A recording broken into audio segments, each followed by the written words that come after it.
کیا تو یہ جو طلباء کی قسمیں وہ گنواتے ہیں، یہ ان طلباء پر وہ شکوہ کرتے ہوئے نظر آتے ہیں جو تعلیم کی بجائے دیگر امور میں دلچسپیاں لیتے ہیں۔ تو 2-3 قسمیں وہ گنواتے ہیں کہ ایک قسم ان طلباء کی ہے جو صرف اپنے زیبائش پر توجہ دیتے ہیں اور اپنے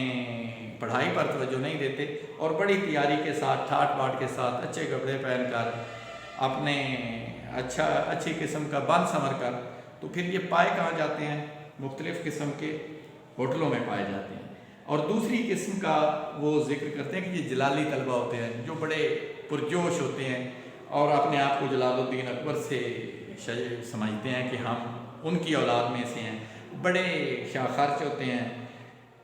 اور اس کے ساتھ ساتھ یہ شام کے وقت اپنے دوستوں کو ساتھ لیے ہوئے فضول خرچیاں کرتے ہوئے ہوٹلوں میں پائے جاتے ہیں۔ چونکہ یہ سمجھتے ہیں کہ ہاسٹل کا کھانا اچھا نہیں، اس لیے کالج کی خوراک میں راس نہیں آتی، اس لیے ہاسٹل میں فروکش نہیں ہوتے، یعنی ہاسٹل میں یہ نہیں رکتے، وہاں پر نہیں ٹھہرتے، بلکہ ہاسٹل سے باہر یہ وہاں پر ہی اپنا وقت گزارتے ہیں، وہاں پر ہی کھانے کھاتے ہیں، وہاں پر ہی فضول خرچیاں کرتے ہیں،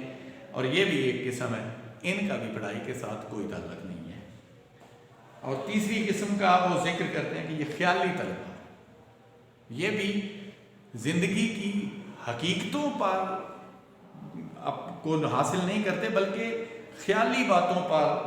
توجہ دیتے ہیں، اور اکثر روح، اخلاق، عوام، جمہوریت، یعنی بڑی بڑی بحثیں کرتے ہیں، لیکن ان کا تعلق حقیقت کے ساتھ نہیں ہوتا بلکہ صرف خیالی باتوں پر یہ زور دیتے ہیں، اور باواضح بلند تبادلہ خیالات کرتے پائے جاتے ہیں، یعنی یہ اپنے موقف پر ڈٹے ہوئے ہوتے ہیں،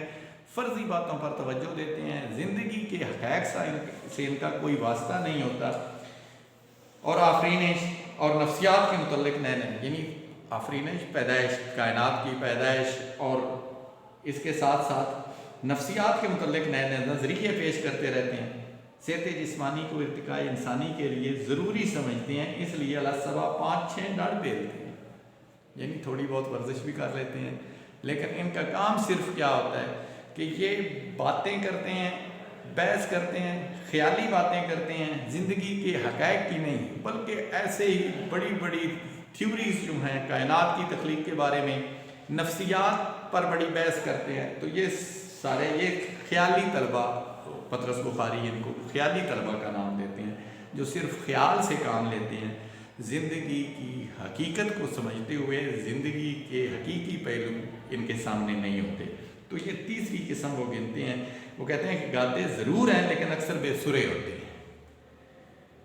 چوتھی قسم کا وہ ذکر کرتے ہیں کہ چوتھی قسم خالی طلبہ کی ہوتی ہے، یعنی یہ جیسے ادارے میں داخل ہوتے ہیں ویسے ہی خالی آ جاتے ہیں، کچھ حاصل نہیں کرتے، کچھ پڑھتے نہیں ہیں۔ یہ طلبہ کی خالص ترین قسم ہے، اور ان کا دامن کسی قسم کی آلائش سے تر ہونے نہیں، یعنی یہ کسی قسم کا کوئی فائدہ اپنی اسٹوڈنٹ لائف میں حاصل نہیں کرتے، بلکہ جس طرح خالی داخل ہوتے ہیں ادارے میں اسی طرح ہی خالی وہاں سے فارغ ہو جاتے ہیں۔ جس معصومیت کو لے کر وہ کالج میں پہنچے تھے اسے آخر تک ملوث نہیں ہونے دیتے، اور تعلیم اور نصاب اور درس کے ہنگاموں میں اس طرح زندگی بسر کرتے ہیں جس طرح 32 دانتوں میں زبان رہتی ہے، یعنی یہ ان پر کسی قسم کا کوئی درس، کوئی لیکچر ان کو متاثر نہیں کر سکتا، بلکہ یہ جس طرح خالی جاتے ہیں اور اپنے آپ کو بالکل اسی طرح محفوظ، جس طرح دانت 32 دانتوں میں زبان بالکل محفوظ رہتی ہے، دانت ان کا کچھ نہیں بگاڑ سکتے، اسی طرح وہ کہتے ہیں کہ تعلیمی ادارے جو ہیں وہ بھی ان کا کچھ نہیں بگاڑ سکتے،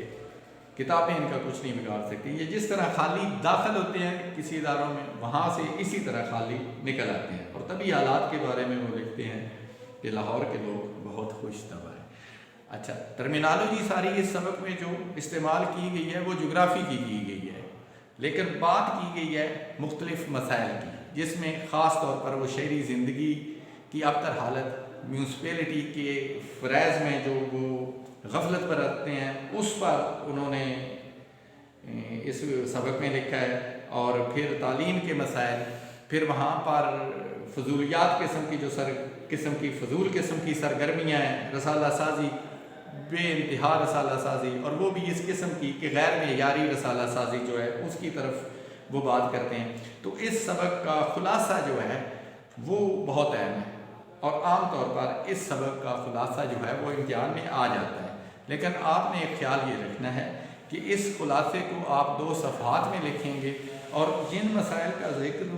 پطرس بخاری نے جس ترتیب سے اس سبق میں کیا ہے، اس مضمون میں کیا ہے، آپ بھی اسی ترتیب کے ساتھ خلاصہ لکھیں گے اور اپنی زبان میں لکھیں گے۔ ہو بہو اس کو نقل کرنے کی کوشش نہ کریں، بلکہ صرف اسی ترتیب سے جس ترتیب سے مسائل کی نشاندہی کی ہے پطرس بخاری نے اس سبق میں، آپ اسی ترتیب سے اپنی زبان میں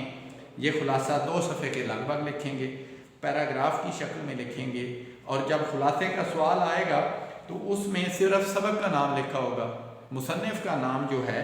وہ آپ نے لکھنا ہے، کیونکہ مصنف کا نام جو ہے وہ 1 نمبر الگ اس کا ہوتا ہے، 9 نمبر کا خلاصہ ہوتا ہے 10 نمبر کے سوال میں سے، اس لیے